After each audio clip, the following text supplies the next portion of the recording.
Hi, can I join you?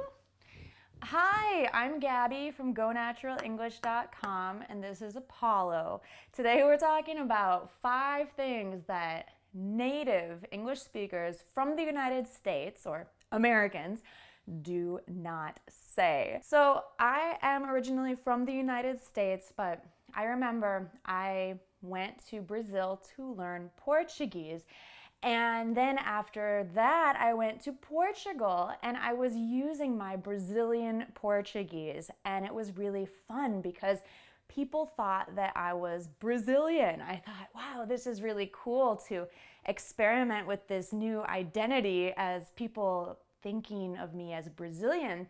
But if I had wanted to fit in, maybe do more networking, or if I were to find a job in Portugal and working with more Portuguese people, I might want to learn the phrases and expressions that the Portuguese people use more than Brazilians. And maybe I could still use my Brazilian Portuguese when I wanted to, but if I wanted to fit in more with the Portuguese speakers, then I should learn those expressions. So does that make sense? If you are working with North Americans, or if you want to find a job or study or do customer service or sales or more networking with North Americans, it is helpful to understand how to fit in and to use those phrases and expressions that are more common in North American English. So what do you think? Should we jump into the lesson?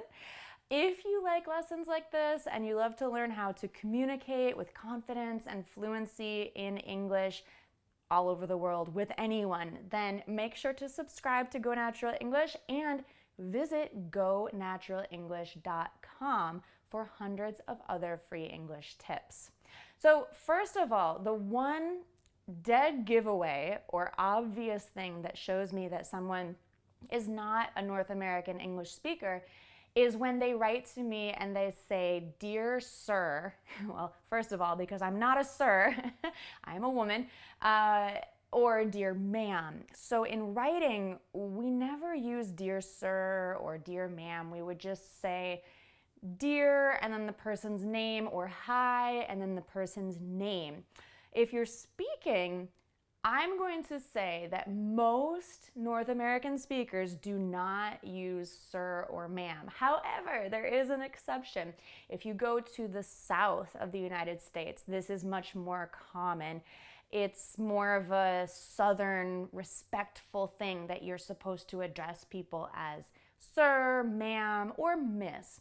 But in the northern US, and I believe also in Canada, Canadians, you can correct me if I'm wrong, it's really not that common to call someone sir, ma'am, or miss. Also, ma'am can make a woman, feel a bit old because it is for more mature women.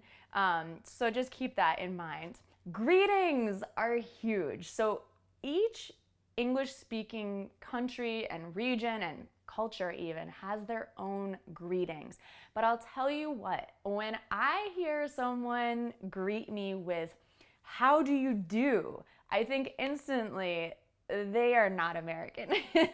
Maybe they're from England, or if they say good day mate, that is definitely not North American. That's more of a typical Australian greeting. What is a typical North American greeting? It depends on the situation, but hi, how are you? Good morning.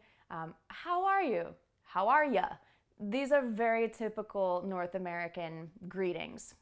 More casual, how's it going, is a typical greeting that I use a lot and I hear a lot, right? How's it going? How you doing? Okay, good.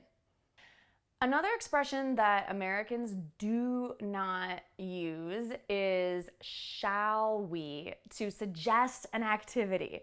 Shall we leave a comment and tell me if you've heard these expressions before? Tell me if there are other expressions that you don't know if Americans say, or you'd want to know, or you want to add to this list. Shall we? Sometimes North Americans will use this, but in kind of a tongue-in-cheek way, like it's not normal. We might use this as a way to be funny, right? Because we understand what it means. It's an invitation or a suggestion, but we don't really use it in a normal way, if that makes sense. So instead of shall we would probably just say, what do you think about leaving a comment? Or let's leave a comment. Or I think we should, or you should, or how about, that's my favorite one for making a suggestion or an invitation, is how about leaving a comment? How about whatever it is you want to do? Another expression that I hear a lot from non-North American English speakers is using have in the negative, haven't, as the main verb of the sentence. North Americans don't do this. We don't say, for example, you saw, I have a dog. I would never say, I haven't a dog. Or, for example, I have time, I haven't the time to do that. As a North American native English speaker, I would just not use that. I would say instead, I don't have a dog, or I don't have the time, just as examples. And of course, there is a plethora or a lot of slang and colloquial expressions.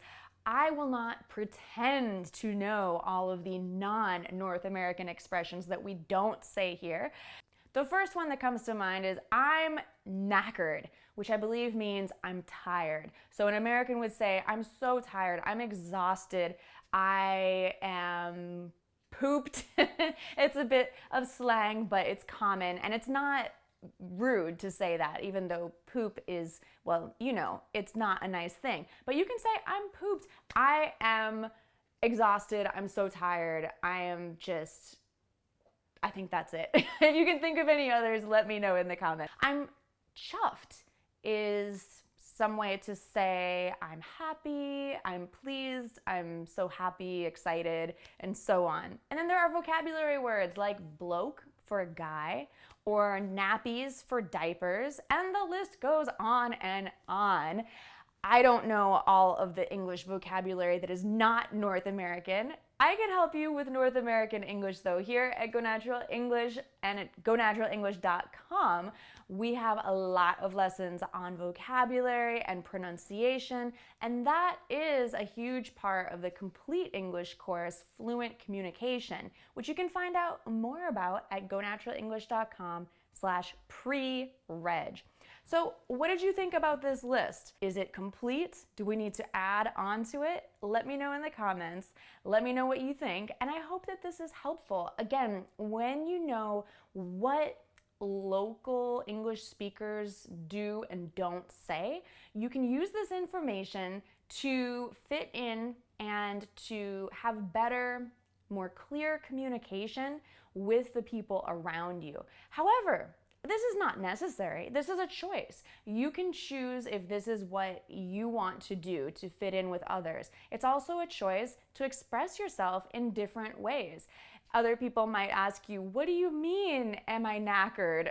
What do you mean you're chuffed?